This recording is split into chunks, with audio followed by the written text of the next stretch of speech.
चतुर्वेद शाखात्मनीं अखिल भुवनादेश्वरीं क्षीरसागर समुद्भवां भगवतः श्रीवक्षस्थलवासिनीं श्री स्वर्णरोम महाराजवर्मणो नप्त्रीं क्रक्वरोम महाराजवर्मणः पौत्रीं जनक महाराजवर्मणः पुत्रीं श्री सीता नाम्नीं इमां मतीयां कन्यां लोकसंरक्षणार्थं प्रणीत्वं वृणीमहे कन्यां कनकसम्पन्नां कनकाभरणभूषितां दास्यामि विष्णवे तुभ्यं ब्रह्मलोकजिगीषया विश्वम्भराः सर्वभूताः साक्षिण्यः सर्वदेवताः इमां कन्यां दास्यामि पितॄणां धारणाय च कन्ये मातृतो भूयाः कन्ये देवी वाग्मयोः कन्ये चित्ततो भूयात् लोकानाते मोक्षदाप्रिया अपतदानां पूर्वेद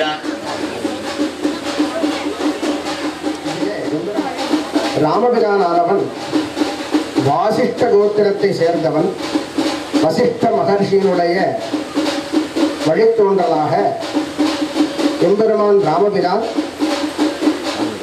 நாபாத மகாராஜா என்று சொல்லப்படுபவருடைய தொல்லுப்பேரனாகவும் அஜ மகாராஜன் என்று சொல்லப்பவருடைய பேரனாகவும் தசரத மகாராஜா என்பவருடைய குமாரனாகவும் இந்த மணமேடையிலே ராமச்சந்திர பரபிரம்மனாக விற்றிருக்கிறான். அடுத்தபடியாக சீதா பிராட்டியாரானவள் கௌதம கோத்திரத்தை சேர்ந்தவள். கௌதம கோத்திரத்திலே அவதரித்தவள். ஸ்வர்ணரோம மகாராஜா என்பவருடைய கொள்ளு பேத்தி, கிரக்வரோம மகாராஜா என்பவருடைய பேத்தி, ஜனக மகாராஜாவினுடைய குமாரத்தி. இவ்விடத்திலே சீதை என்ற நாமத்தோடு மணமகளாக விற்றிருக்கிறாள் என்று சொல்லப்பட்டது. அடுத்தபடியாக கன்னிகா தான வைபவம். சீதா பிராட்டியாரை ராமபிரானுக்கு தானம் அளித்தல் வைபவம். தானம் உயர்ந்தது என்று யாரை கேட்டாலும் அவரவர்கள் ஒரு தானத்தை உயர்ந்தது என்று சொல்லுவார்கள். கண் தானம், ரத்த தானம், அன்னதானம், என்ன தானங்கள் வேண்டுமானாலும் செய்துவிடலாம். பணம் இருந்தால், வசதி இருந்தால் எல்லாம் செஞ்சுடலாம். ஆனால் பகவானுடைய அனுகிரகம் இருந்தால் மட்டுமே தான் இந்த கன்னிகா தானம் செய்ய முடியும். என்ன அப்படி என்ன பகவானுடைய அனுகிரகம்? பணம், பொருள், காசு கூட பகவானுடைய அனுகிரகம் தானே அப்படின்னு கேட்டா அது கிடையாது. ஒருத்தருக்கு குழந்தை பிறந்துட்டே இருக்கு, 1 பிறக்கிறது, 2 பிறக்கிறது, 3 பிறக்கிறது, 10 குழந்தை, 15 குழந்தை பிறக்கிறதாலும் பூராவே ஆண் குழந்தையாவே பிறந்துன்றதுன்னா கன்னிகாதானம் பண்ணவே முடியாது. பெண் குழந்தை ஒன்னே ஒண்ணு பிறந்தாதான் கன்னிகாதானம் பண்ண முடியும். இதெல்லாம் கன்னிகாதானம் வாங்கிக்கலாம். தானம் வாங்கிக்கிறது மட்டும் தர்மம் கிடையாது, தானம் கொடுக்கிறது தான் உயர்ந்த தர்மம். யஜனம், யாஜனம், தானம், பிரதிகிரகம். தானம் தான் முதல்ல, அப்புறம் தான் பிரதிகிரகம் வாங்கிக்கணும். அப்போ தானம் அளிப்பதற்கு பகவானுடைய அனுகிரகம் வேணும். அப்ப என்ன பண்ணணும்? பெண் குழந்தை பிறக்கணும் மாத்திர. அப்ப பகவானுடைய அனுகிரகம் இருந்தா தான் முடியும். சரி, பெண் குழந்தை எங்களுக்கு எல்லாம் பிறக்கலை, ஆண் குழந்தை தான் இருக்கு, ஒரு சில பேராத்துல தான் பெண் குழந்தை இருக்கு, அப்ப நாங்க எல்லாம் பாவம் பண்ணினவாளா அப்படின்னு சொன்னா, அதற்காகத்தான் இந்த பூலோகத்திலே பகவான் அர்ச்சாவதார மூர்த்தியாக எழுந்தருளி உங்களுக்கெல்லாம் அனுகிரகம் செய்யும்படியாக இந்த திருக்கல்யாண வைபவத்தை நடத்தி கொண்டு, ராமருக்கும் சீதைக்கும் ஏற்கனவே கல்யாணம், ராமாயணத்திலே கல்யாணம் எடுத்து நம்மளாம் புதுசாக கல்யாணம் பண்ணி வைக்கிறோமா? கிடையாது. அது பிரதி வருஷம் நடத்தி வைக்கிறோமே. போன வருஷம் கல்யாணத்தை டெய்லி நம்ம அப்பா அம்மாவோ நம்ம தாத்தா பாட்டியோ டெய்லி கல்யாணம் பண்ணிட்டு இருக்காளா? வருஷம் கல்யாணம் பண்ணிக்கிறாளா? கிடையாது. எதுக்காக இந்த கல்யாணம் பண்றோம்னா, போன வருஷம் வந்திருக்கிறவா இந்த வருஷம் வந்திருக்க மாட்டா, இந்த வருஷம் வர்றவா அடுத்த வருஷம் வந்திருக்க மாட்டா, இல்ல போன வருஷம் வராதவா இந்த வருஷம் வந்திருப்பா. அப்போ ஒவ்வொருத்தருக்கும் ஒரு ஜீவாத்மாவையும் உத்தேசித்து எம்பெருமான் அனுகிரகம் பண்றான். போன வருஷம் தான் நாங்க வந்துட்டோமே, இந்த வருஷம் நாங்க திருக்கல்யாணத்தை எதுக்காக பார்க்கணும்னா, 100 பேர் வந்திருந்தாலும் 99 பேர் போன வருஷம் வந்திருப்பா, ஒரே ஒருத்தர் போன வருஷம் வந்திருக்க மாட்டான். அந்த ஒரு ஜீவாத்மாவுக்கு இணங்கி பகவான் பிரதி வருஷமும் திருக்கல்யாண உற்சவத்தை நடத்திண்டு அவளுக்கு அனுகிரகம் பண்றான். இந்த கன்னிகாதான வைபவம்ங்கிறது இந்த பெண் குழந்தை இல்லாதவளா இருக்க வச்சா, அப்ப இந்த கன்னிகாதானம் ராமனுக்கும் சீதைக்கும் நடக்கக்கூடிய கல்யாணத்துல கன்னிகாதான வைபவத்துல அவளும் கலந்துண்டா இந்த கன்னிகாதானம் பண்ண பலன் கிடைச்சு போயிடும். அது மட்டும் கிடையாது, ஸ்ரீவைகுண்ட ஸ்லோகத்துல மகாலட்சுமியானவள் எம்பெருமான கல்யாணம் பண்ணிட்டா, அந்த கல்யாணத்தை யாரும் பார்த்ததில்லை. விபவாவதாரத்திலே ருக்மிணி பிராட்டியார கண்ணன் கல்யாணம் பண்ணிட்டார், அதையும் யாரும் பார்த்ததில்லை, சேவித்ததில்லை. ராமபிரான் ராமாயண காலத்துல சீதா பிராட்டியார நேரடியாக கல்யாணம் பண்ணார், அதையும் யாரும் பார்த்ததில்லை. மனசுக்குள்ள லட்சுமி நாராயணனாக எம்பெருமான் மகாலட்சுமி கோடு வாமோர விலசம் லட்சுமியாலிங்கிதம் வீதவாசம் சங்கச்சக்கரதனம் தேவம் நாராயண மகத்பஜேன்னு லட்சுமி நாராயணனாக கூடியிருக்கிறார். அதையும் யாரும் கண்ணால பார்த்ததில்லை. அப்ப கண்ணால பார்க்கக்கூடிய ஒரு திருக்கல்யாண உற்சவம் என்னன்னு சொன்னா அர்ச்சாவதாரத்துல செய்யக்கூடிய திருக்கல்யாண உற்சவம் தான். இந்த 4 நிலைகளிலேயும் எம்பெருமான் திருக்கல்யாணம் பண்ணின்றத்தினுடைய பெரிய அனுகிரகத்தை இந்த திருக்கல்யாண அர்ச்சாவதாரத்தில் சேமிக்கக்கூடிய திருக்கல்யாணத்தின் மூலமாக உங்களுக்கு எல்லாம் பகவான் கொடுக்கிறார் அப்படின்னு அடியன் சொல்ல. சரி, பாஞ்சராத்திர பகவத் சாஸ்திரம்ங்கிற மிக உத்தமமான சாஸ்திரம், எம்பெருமானாராலேயே போற்றி புகழப்பட்ட சாஸ்திரம். எம்பெருமான் இந்த ஸ்ரீ வைஷ்ணவத்துவம் அப்படின்னு சொல்லக்கூடிய இந்த சம்பிரதாயத்திற்கு வேர்பற்றான ஒரு சாஸ்திரம் ஒன்று இருக்கு அப்படின்னு சொன்னால் பாஞ்சராத்திர பகவத் சாஸ்திரம் தான். இந்த பாஞ்சராத்திர பகவத் சாஸ்திரத்திலிருந்து தான் ஸ்ரீ வைஷ்ணவங்கிற சம்பிரதாயமே உண்டாச்சு அப்படின்னே சொல்லலாம். சமாசிரயனம் என்று சொல்லப்படுகின்ற பஞ்சசம்ஸ்காரம் என்று சொல்லப்படுகின்ற உத்தமமான கர்மா வைதிக சடங்குகள் அது கிடையாது. 40 சம்ஸ்காரங்கள்லாம் சொல்றாலே, இந்த சீமந்தம் உபநயனம் இந்த மாதிரி வரிசையா ஒரு குழந்தை பிறந்ததுல இருந்து இந்த குழந்தையுடைய அந்திம காலம் வரையிலையும் வேத ரீதியான கர்மாக்கள்லாம் சொல்லிட்டே வருது. கோதாயனர், ஆபஸ்தம்பர், சத்யாகாரர், ஆக்னி வைசியர் போன்ற மகரிஷிகள் எல்லாரும் பல பல கர்மாக்களை சொல்லிட்டு வரா. அதுல இந்த சமாசிரயன கர்மா கிடையாது. அப்போ ஒருவர் இந்த சமாசிரயன கர்மாவை சாஸ்திர ரீதியாக இன்னைக்கு நம்ம பண்ணிக்கிறோம். ஆச்சாரியன் திருமாளிக்கு போறோம், ஆச்சாரியனை சேவிக்கிறோம். வைதிக ரீதியாக அக்னி காரியங்கள்லாம் பண்ணப்படுறது. அந்த அக்னி காரியத்துல சங்க சக்கர முத்திரைகளானது சூடு பண்ணப்பட்டு நமது திருமேனியில உடம்பிலே வந்து தாபம் பண்ணப்படுகிறது. அப்போ இதெல்லாம் ஒரு சாமான்யமாக ஏற்படுத்தி வைக்கப்பட்டிருக்குமா? இதுக்கெல்லாம் அடிப்படை பிரமாணம் வேண்டாமா, ஆதாரம் வேண்டாமா அப்படின்னு சொன்னா அதுக்கு ஒரே ஆதாரம் ஸ்ரீ பாஞ்சராத்திர பகவத் சாஸ்திரம் தான். சதுர்வர்ணத்தாருக்கும் யார் வேண்டுமானாலும் எம்பெருமானுடைய திருவடியை அடைய வேண்டுமானால் அவருக்கு பஞ்சசம்ஸ்காரம் உச்சிதம் அப்படின்னு சொல்லப்பட்ட ஒரே சாஸ்திரம் பாஞ்சராத்திரம் தான். அந்த பாஞ்சராத்திர பகவத் சாஸ்திரமானது 5 இரவு பகலாக எம்பெருமானாலேயே அனந்தன் கருடன் விஸ்வக்சேன பிரம்ம ருத்ராதிகளுக்கு 5 இரவு பகல் வைகுண்டலோகத்திலேயே உபதேசிக்கப்பட்டது. அப்பேற்பட்ட மகத்தான சாஸ்திரத்தை கொண்டுதான் இந்த திருக்கல்யாண வைபவமானது நடைபெறுகிறது. இந்த திருக்கல்யாணத்துல இன்னொன்னு வைதிக ரீதியா பார்க்க போனோம்னா இந்த கன்னிகாதானத்துக்கு ஒரு பெரிய மகத்துவம் ஒன்று உண்டு. என்ன மகத்துவம் அப்படின்னு கேட்டாக்க, ஆண் குழந்தை ஒண்ணு பிறந்ததுன்னா அந்த ஆண் குழந்தையானவன் வளர்ந்து கர்மா பண்றச்ச முன் 3 தலைமுறைக்கும் பின் 3 தலைமுறைக்கும் தான் அவளுடைய தலைமுறையை தான் உத்தாரணம் பண்றான். ஒரு ஆண் குழந்தையானவன் முன்னாடி 3 தலைமுறை அப்பா, தாத்தா, கொள்ளு தாத்தா, பின்னாடி வரப்போறவன் தனக்கு பிள்ளை, அவனுக்கு பிள்ளை, அவனுக்கு பிள்ளை ஆரச்ச இவனுடைய 7வது கர்மா ஜென்மாவானது பூர்த்தியாகி இவன் உத்தாரணம் ஆயிடான். 7 ஜென்மாக்கள் உத்தாரணம் ஆயிடும். ஆனா பெண் குழந்தை பிறந்து ஒரு தகப்பனான கன்னிகாதானம் பண்ணினா தசானாம் பூர்வேஷாம் தசானாம் பரேஷாம் ஆத்மனஸ்ச ஏகவிம்சதி குல உத்தாரண நித்திய நிரதிசய ஆனந்த சாஸ்வத பிரம்மலோகம். பிரம்மலோகம் ஒரு பாடம் உண்டு, விஷ்ணுலோகம் ஒரு பாடம் உண்டு. பிரம்மலோகம்னாலும் விஷ்ணுலோகம் தான், விஷ்ணுலோகம்னாலும் விஷ்ணுலோகம் தான், சாட்சாத் வைகுண்டம் தான். பிரம்மலோக அவாப்தியர்த்தம் கன்யகாதானாக்கிய மகாதானம் கரிஷ்யே அப்படின்னு வைதிகத்துல சங்கல்பம். இது ஆகமத்தில் ஏற்பட்ட சங்கல்பம் இல்லை, வைதிகத்திலே ஏற்பட்ட சங்கல்பம். என்ன அர்த்தம் சொன்னா, தசானாம் பூர்வேஷாம், அதாவது ஒரு தகப்பன் ஒரு கன்னிகையை வந்து தானம் கொடுக்க போறான்னா அந்த தகப்பனுடைய 10 தலைமுறை, முன்னாடி 10 தலைமுறை, தசானாம் பரேஷாம் தனக்கு அப்புறம் வரக்கூடிய 10 தலைமுறை, ஆத்மனஸ்ச அவனுடைய தலைமுறை, மொத்தம் எத்தனை ஆச்சு? 21 தலைமுறை ஆச்சு. அந்த 21 தலைமுறையும் ஏக விம்சதி குல உத்தாரணம். அந்த 21 தலைமுறையுமே மோட்சத்துக்கு போகணும். 7 தலைமுறை மட்டும் கிடையாது. கன்னிகாதானம் பண்ணா யாரெல்லாம் மோட்சம் போவா? 21 தலைமுறை, நமது குடும்பத்திலே பிறந்த 21 தலைமுறையும் மோட்சத்திற்கு போகணும். ஆனந்த சாஸ்வத பிரம்மலோக, சாஸ்வதமான லோகம் வைதிகமே சொல்றது, சாஸ்வதமான பிரம்மலோக அவாப்தியர்த்தம் கன்னிகாதானக்கு மகாதானம் கரிஷே. அந்த மோட்சம் கிடைப்பதற்காக இந்த கன்னிகாதானத்தை பண்றேன். ஆம்பளை குழந்தை பிறந்தா மட்டும் பண்ண முடியுமா?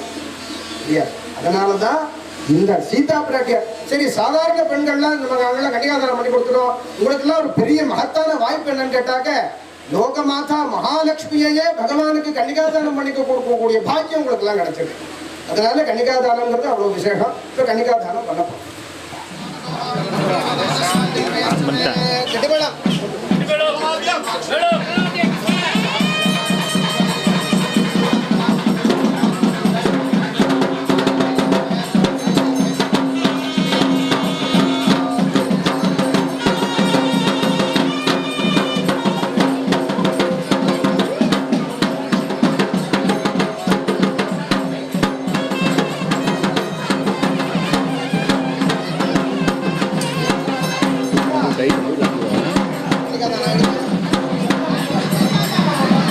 ரமணா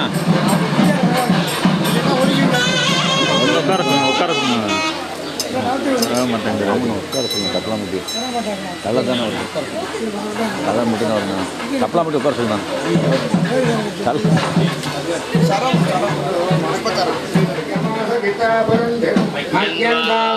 கரெக்டாக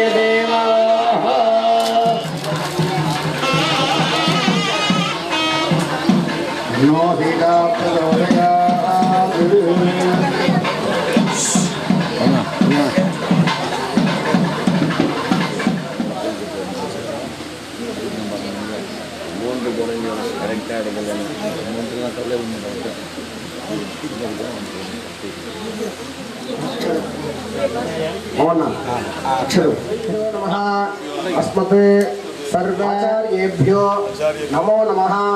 श्रीशैलेश दयापात्रं दीभक्त्यादि गुणार्णवं यतीन्द्र प्रवणं वन्दे रम्य जामातरं मुनिं लक्ष्मीनाथ समारंभां नाथ यामुन मध्यमाम् अस्मत् आचार्य पर्यन्तां वन्दे गुरु परम्परां तदेव लग्नं सुदिनं तदेव ताराबलं चन्द्रबलं तदेव विद्याबलं दैवबलं तदेव लक्ष्मीपतेः अंग्रियुगं स्मरामि।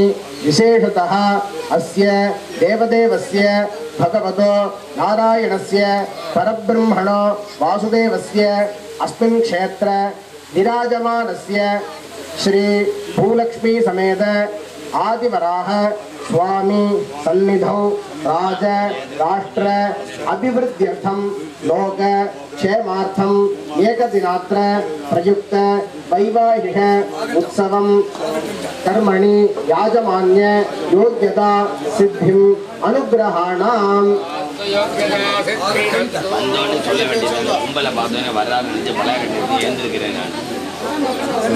श्री गोविंद गोविंद गोविंद अस्य श्री भगवतः महापुरुषस्य विष्णोः आज्ञया प्रवर्तः मानस्य अद्य ब्रह्मणः द्वितीय परार्धे श्री श्वेतवराह कल्पे वैवस्वत मन्वन्तरे अष्टाविंशति तमे कलियुगे प्रथमे पादे जम्बूद्वीपे भारतवर्षे भरतखण्डे मेरोः दक्षिणे पार्श्वे सखाप्ते अस्मिन् वर्तमाने व्यावहारिके प्रभवादि षष्ठी संवत्सराणां मध्ये श्री हेमलम्ब नाम संवत्सरे उत्तरायणे वसन्त ऋतौ मेषमासे कृष्णपक्षे अमावास्यायां शुभतिथौ वासरः सौम्यवासर युक्तायाम् अश्विनी नक्षत्र युक्तायां श्री विष्णुयोग श्री विष्णुकरण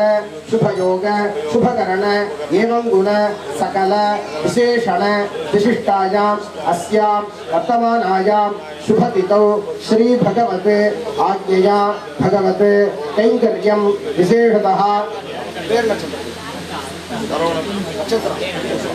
पुष्य नक्षत्रे जनकरासु जातस्य शरवणन् नामधेयस्य नक्षत्रम् कृत्तिका नक्षत्रे वृषभरासौ जातायाः अभिर्जलित नाम्न्याः मम धर्मपत्न्याः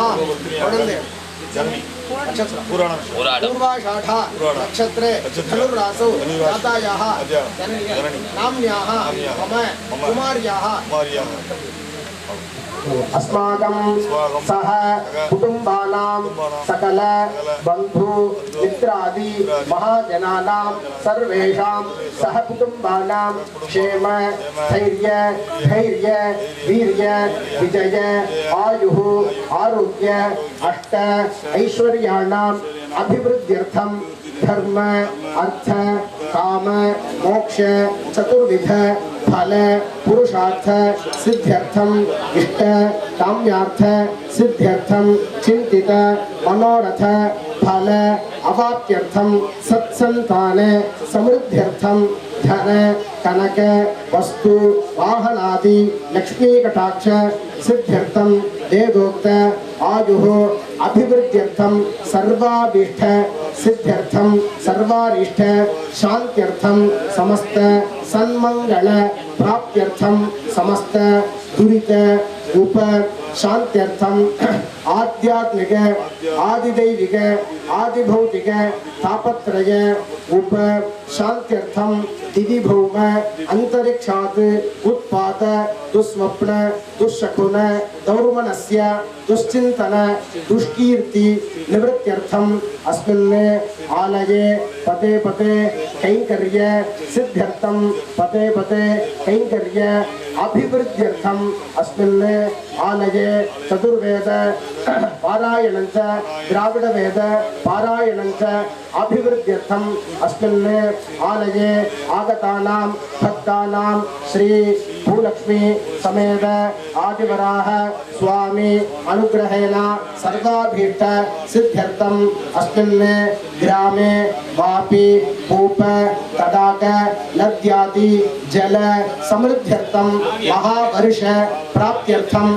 कृषीणाम् अभिवृद्ध्यर्थं अस्मिन् ग्राम वासीनां समस्त भक्तजनानां सर्व अभीष्ट सिद्ध्यर्थं श्रीरंग क्षेत्र प्रणवाकार विमान छायायां श्रीरंगनायिका समेत श्रीरंगनाथ स्वामी अनुग्रह सिद्ध्यर्थं आदिवराह क्षेत्र आनंद निलय विमान छायायां श्री पद्मावती नायिका समेत श्रीनिवास स्वामी अनुग्रह सिद्ध्यर्थं सत्यव्रत क्षेत्र पुण्यकोटि विमान छायायां श्री भूमिनीला महादेवी नायिका समेत देवादिराज वरदराज स्वामी अनुग्रह सिद्ध्यर्थं आदिवराह क्षेत्र विमलाकृति विमान छायायां श्री उत्तम क्षेत्र विमलाकृति विमान छायायां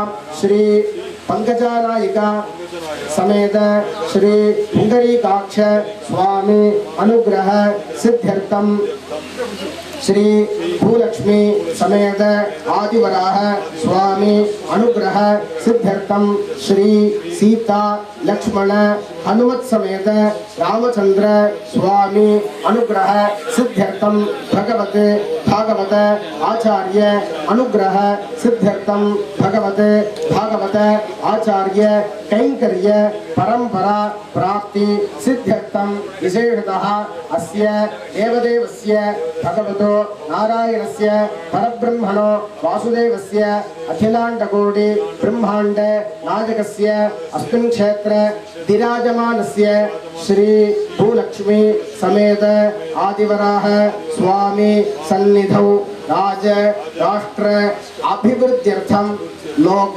क्षेमार्थं एकदिनात्र प्रयुक्त वैवाहिक उत्सवम् आचार्यमुखेन कर्म करिष्ये आचार्यमुखेन कर्म करिष्ये आचार्य वर्णञ्च करिष्ये